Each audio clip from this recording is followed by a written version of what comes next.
October is here, and I wanted to do a special video. I was thinking of writing a creepypasta and just reading it to you all, but I realized I'm not that good at being scary. I'm a friendly guy. So then I was thinking, okay, what should I do? Then it hit me. What's scarier than fake stories?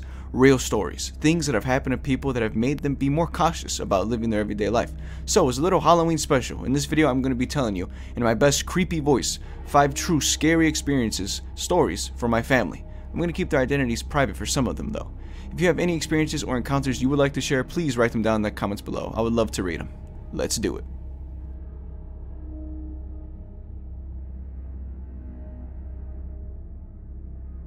This first story is, well, from me. I know I said I would keep it private, but I don't mind that you guys know that this happened to me. This happened to me about 3 years ago.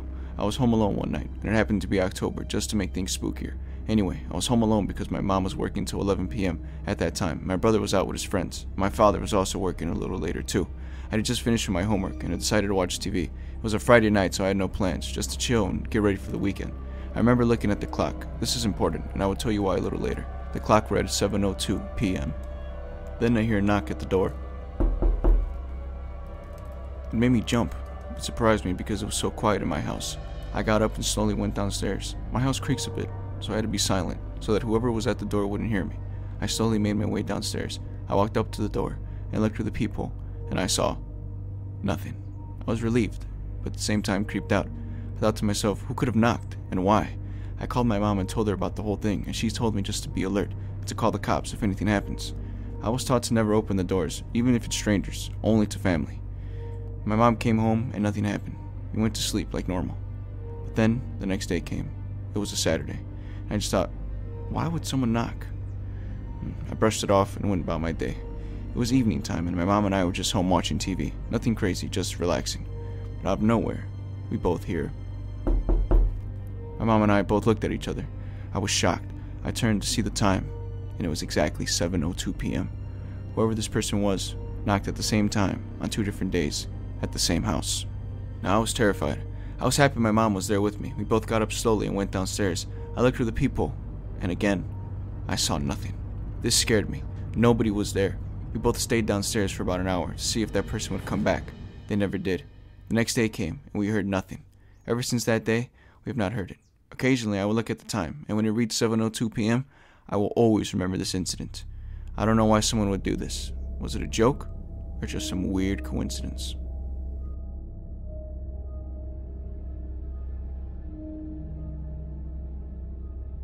Okay, this next story is from my brother. He didn't mind that I mentioned this story. This happened when I was really young, so about 16 years ago. I was 3 at the time and he was 8. Anyway, he went out with my uncle and grandma. They went to a park with a river that is fast and really deep, about 8 feet deep, which is a lot for an 8-year-old. They were walking around and he asked our uncle, "Can I get close to the river?" "Yes," replied our uncle. "But don't get too close, and do not lean your whole body forward." My uncle was close to him, but our grandma needed help with something, so he told him, "I'll be back. Remember, don't get too close." My uncle quickly ran off to help my grandmother sitting at a nearby bench. My brother was looking at the river and he sees a fish that, in his words, looked like an alien. So he leans a little closer, putting his head and upper body forward, and at the same time he loses his balance and he falls in. This next part's from his words. "It felt like I was being pulled and thrown out of the water. The sound of the air leaving and coming back to me was horrifying." End quote.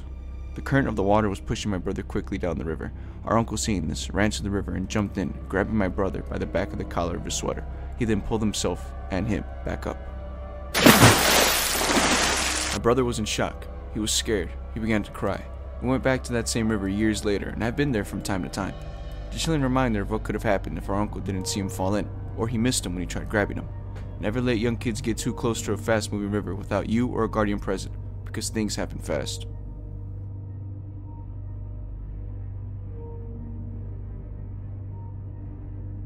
Okay, from here on out, I'm going to be using fake names, but these stories are from my family members. They are real encounters and experiences they had. Jack had this friend named Gabriel. They were really good friends. They'd go out together, watch the game on Sunday, and chill out. But Gabriel had this house that was a bit unusual. No, it was very unusual. This house was old. From the outside, it looked very creepy, but it didn't bother Gabriel. He loved it. So when Jack would come to visit Gabriel, they would go to the basement and hang out. This house had some history to it. Gabriel's parents and grandmother lived in this house for a very long time, and sadly, his grandmother and parents both passed away in that house. One day, Jack had to feed Gabriel's dog because he was out of town, so Jack went to get the dog food in the basement. and this basement had a long hallway from the stairs. Jack got the food, and when he turned around, he saw a face from one of the rooms looking at him. And in his words, it was like someone real was there, staring at me with a blank expression, their head leaning out of the room. Jack was frightened. He thought someone had broken in. He took a deep breath and ran upstairs, not looking back. He felt like something was going to grab him, but he made it up the stairs safely. He fed the dog and left. In another instance, Jack and Gabriel were in the basement watching TV. They both heard things being thrown and moved upstairs. They looked at each other with shock. They ran upstairs thinking someone broke in. The house was located in a bad area. When they got upstairs, everything was normal. Nothing had been moved or broken. The dog was growling at something though. They both went back to the basement feeling very uncomfortable. Sadly, Gabriel passed away and the house went up for sale. It was bought by some new owners. Could they be experiencing the same encounters or be dealing with something far worse?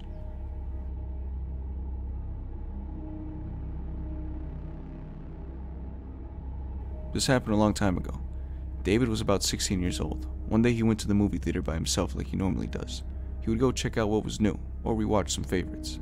David did not have money to spend on TVs and movies, so he instead went to the theaters, which he didn't mind. He liked going out on his own. At the time, it was safe to do so. One day he went to the theater, bought his ticket and his soda, and went inside the auditorium. He sat down and started to watch the movie. There was no one else in the theater with him at the time, so he sat all the way in the back and on top. The movie began and David sat back and watched. Then a man entered the auditorium. David thinking nothing of this. I mean, why would you? David thought the man had just came late to the show. The man saw David sitting by himself. He took a seat himself.